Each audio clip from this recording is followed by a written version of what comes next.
dans mes livres, si on enlève dans mes livres ce qui est vrai, il ne reste pas grand-chose. Presque tous mes livres partent d'une histoire vécue. Par exemple, dans L'Inaveu, il y a quelqu'un que je connais qui m'avait dit un jour, qui était arrivé devant moi avec un air soulagé, qui me dit « Ah, si tu savais, je suis tellement... Il y a un poids qui m'est enlevé. » Alors j'essayais de comprendre, parce que cette personne-là, je ne savais pas du tout ce qui se passait dans sa vie. Puis là, c'est même raconté des bribes.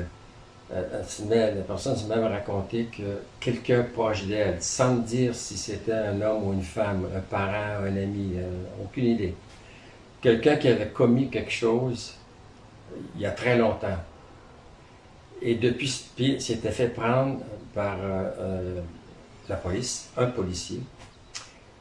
Et donc, elle avait craint d'aller en prison parce que le policier lui a dit, ce que tu as fait, c'est passible de prison. Ça veut dire que tu vas perdre ton emploi, tu vas peut-être perdre ton conjoint, tu vas être en prison pour plusieurs années. Alors là, la personne s'est mise à paniquer. Le policier lui dit, ben, il y a juste moi et toi qui connaissons ce qui s'est passé. Alors moi, de mon côté, je vais me tenir tranquille, puis toi, tu vas te tenir tranquille aussi. Alors, c'était au mauvais moment, à la mauvaise place.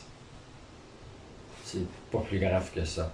Sauf que pendant les 30 ans qui ont suivi, le policier a torturé mentalement cette personne-là, l'a fait chanter.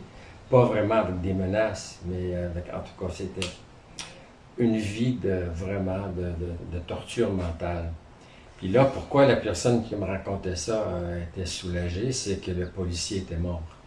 Alors, le tortionnaire était décédé, la torture arrêtait. C'est tout ce que je savais. Alors, j'ai construit mon livre là-dessus, L'Inaveu.